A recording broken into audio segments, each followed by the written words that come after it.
Hey guys, Lancy here. Hope everyone's doing well. Thanks for joining me while looking to some more MTG Magic.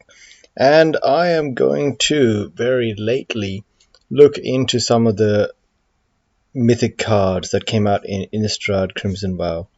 Now, the main reason why I'm even catching up on these kinds of things so late is because since TCG doesn't, supply to Australia anymore, I haven't actually had the incentive to go through some of the newer sets to find out exactly what the best cards are in them and see which commanders decks I can make out of them, because by the time I want to put in any orders, I'm just going to be looking at these for almost a couple of months now. In fact, I don't think TCG is shipped to Australia in a long time, so we'll have to see if that all opens up and is nice and ready to go in the new year. But let's get to it. So we got Henrika Domnathi. Now I think this is the one that has two versions. Yep, the Three Weird Sisters. Now it's a pretty cool card. It's a legendary card, mythic vampire. So it's got flying, 1/3, 2 colorless, 2 black for the mana cost. At the beginning of your combat on each of your turn, choose one that has not been chosen. So you haven't really got a choice to complete this, but none of them are too bad. Each player sacrifices a creature. So you want to make sure this isn't only a creature at that point in your last turn, so people can catch you out if you're not careful. You draw a card and you lose 1 life. Okay, sure. And then, last possibly, you transform Henrika into Infernal Seer, which is a legendary creature flying vampire with death touch and lifelink. And it says pay 2 black, 1 colorless. Each creature you control with flying, death touch, and or lifelink gets +1/+0 under turn. Overall, is this broken? Not really. 4 mana for a 1/3 flying that takes 3 turns to turn into a, what is that, a 5/4, 6/4 that you had to activate to get into a 6/4. Is it worth it? It might be if you're playing a certain kind of deck. I mean, the artwork in this one is pretty cool. Pretty cool collector piece. Very creepy art. But overall, it's more of a gimmicky card in my mind. Next, we have Toxrill the Corrosive. Now, this one is an expensive card. I actually went and looked at it. This is like a $14 card. And it's a legendary slug horror. And it's actually pretty creepy for art. 5 colorless, 2 black for a 7/7. Fine, not bad stats for a black 7/7. 7 mana for a 7/7. At the beginning of each end step, put a slime counter on each creature you don't control. Pretty good. Creatures you don't control get a -1/-1 for each slime counter on them. That's insane. Whenever a creature you don't control with slime counters on it dies, I think that's you create a 1/1 black slug creature token. So every turn that this guy is out, at the end of your step, he will take out all the 1/1s, and he doesn't care about tokens or not. If they're a creature, then they die, and you get a slug token. So pretty much the way you want to play this deck is you want to give everyone else tokens that are 1/1s, and you put this guy on the field, and then you immediately get a bunch of tokens on your side at the end of your end step, assuming they let him live that turn. And you can pay 1 blue, 1 black, sacrifice a slug, and draw a card. Overall, very powerful card. I mean, sitting at around about $14 US, that makes it make sense. But I think overall, I think this is actually very much a build around. You can make this deck insane. Really, really insane. Next, Giraffe Visionary Stitcher for 2 colorless, 1 blue for a 1/4. Not bad for the stats. And he's a legendary creature, so you can play him. Zombies you control have flying. Okay. The problem is there aren't that many zombies purely in blue, so he hasn't got partner, which is kind of unfortunate. Pay 1 blue, tap, sacrifice another non-token creature, create an XX blue zombie creature token where X is the sacrificed creature's toughness. Isn't that pretty much what his sister could do in the previous one? Well, actually, not exactly, I guess, because the other one, she could make more zombies that are all 2/2s, but still, it feels like just a more of a similar kind of situation to that. I think the big thing with this guy is he's only going to be part of the 99 in a zombie deck. He can't be the legendary creature that runs it. Chandra, Dressed to Kill, one colorless, 2 red for a 3/3 legendary planeswalker. I think this is the kind of expensive card, but I don't think it's as broken as, let's say, the Liliana yet. Pay 1 red. Chandra deals 1 damage up to 1 target player or planeswalker. Nothing too crazy. Pay 1. Add a red. +1. Exile the top card of your library. If it's a red card, you may cast it this turn. Okay. -7. Exile the top 7 cards of your library. You may cast red spells from among them this turn. You get an emblem. Whenever you cast a red spell, this emblem deals X damage to any target, where X is the amount of mana spent to cast that spell. Not bad. Overall, it's a tricky one. It has to find its niche, very specific places where it can be played. But I think it's a pretty powerful red planeswalker.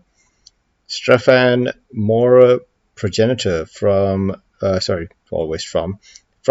obviously, but he's from the Commander deck as well. Legendary creature, mythic rare, 2 colorless, 1 black, 1 red for a 3/2 flying vampire noble. At the beginning of your end step, create a blood token for each player who lost life this turn. Whenever Strefan attacks, you may sacrifice 2 blood tokens. If you do, you may put a vampire card from your hand onto the battlefield, tapped and attacking. It gains indestructible until end of turn. That feels pretty good as a build around. You can possibly do some crazy stuff with that. So I actually like this as a cool little vampire commander that can put out the big vampires and not worry too much about the little tiny ones, because you just go crazy with the big ones and start swinging at people. They might come after you pretty soon. But Millicent, Restless Revenant from Innistrad Crimson Vow Commander deck as well. So 5 colorless, 1 blue, 1 white for a 4/4 Spirit Soldier. This spells cost 1 less to cast for each spirit you control. Not bad. Flying. Whenever Millicent or another non-token spirit creature you control dies or deals combat damage to a player, create a 1/1 white spirit creature token with flying. So when he dies, he literally makes it easier to cast him second time. So this guy is just going to keep coming back. If there's a spirit token deck, it is going to be so hard for this guy not to just cost 2 mana at almost all times in the game. And you're just going to send this guy over and over again, just swinging at everyone. And he's got flying. So I actually think this is a pretty cool one. Olivia, Crimson Bride. So this is, I think, the feature card for this set. 4 colorless, 1 black, 1 red for a 3/4 flying haste vampire noble. Cool. Whenever Olivia attacks, return target creature card from your graveyard to the battlefield tapped and attacking. It gains, when you don't control a legendary vampire, exile this creature. See, this feels weird. It kind of just reminds me of like a other side of the deck. What's her face? Drawing a blank. But the one that lets you, for 4 mana, lets you play cards from your hand into the field as long as they're demons. Demons, angels, and dragons. I'm drawing a blank. Kalia. Kalia is similar to Olivia, but Kalia lets you play from the hand, while Olivia gets you to play it from the graveyard. And Kalia lets the creature stay. Olivia doesn't, but I think Olivia is better because it comes with a pre-built haste. And creatures that are in the graveyard are easier to cheat out in some decks and some ways.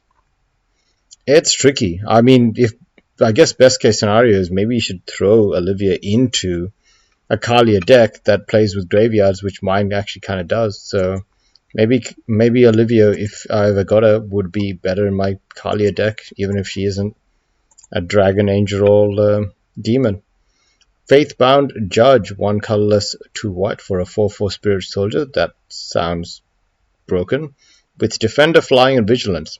Pretty powerful. At the beginning except for the Defender. At the beginning of your upkeep, if Faithbound Judge has 2 or fewer judgment counters on it, put a judgment counter on it. As long as Faithbound Judge has 3 or more counters on him, you can attack as though it did not have Defender. And it's got Disturb. 5 colorless, 2 white for an enchant or a curse. Enchant player, at the beginning of your upkeep, put a judgment counter on Sinner's Judgment. If there are 3 or more judgment counters on it, enchanted player loses the game.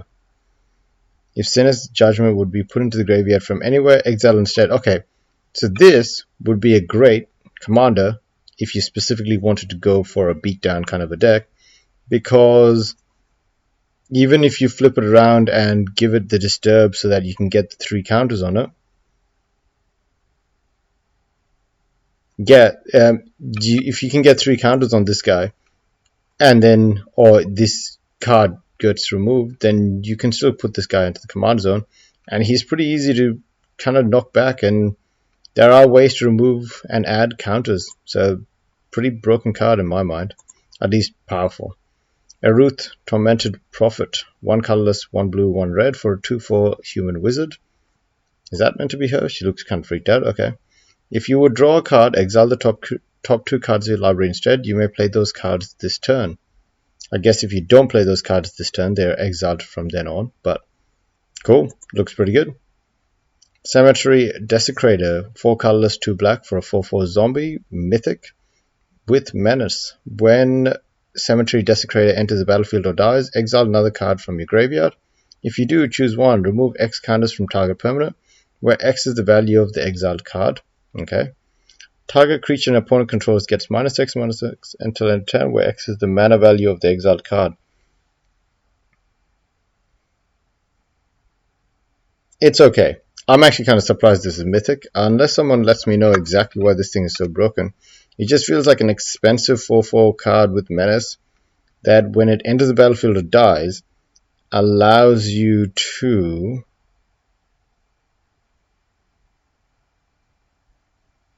you have to have a decent sized creature in the graveyard. By the time it's turn 6 in a zombie deck, that's probably not asking for too much. It's okay, but it's just weird, like 6 mana for a 4/4 menace when it's mythic. There are probably better cards out there, but it's fine.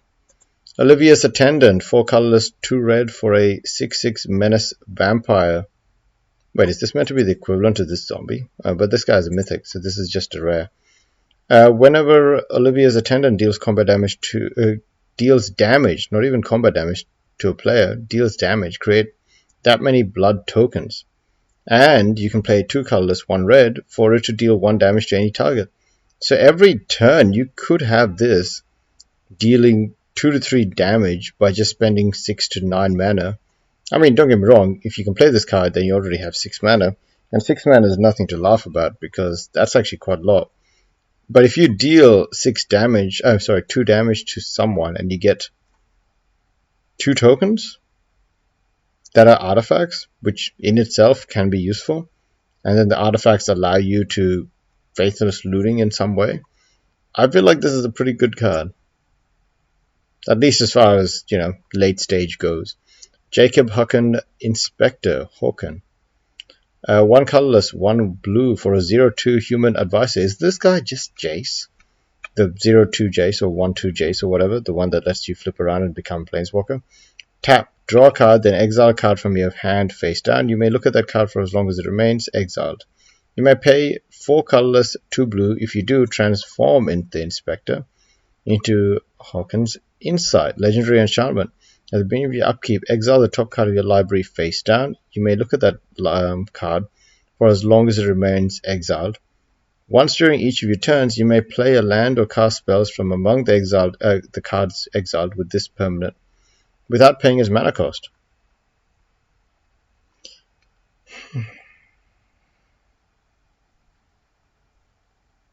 That feels good. That feels pretty good. Don't know how far you can pull that off, but it's a cheap card. You can come out pretty early in a game, and it lets you filter in some ways.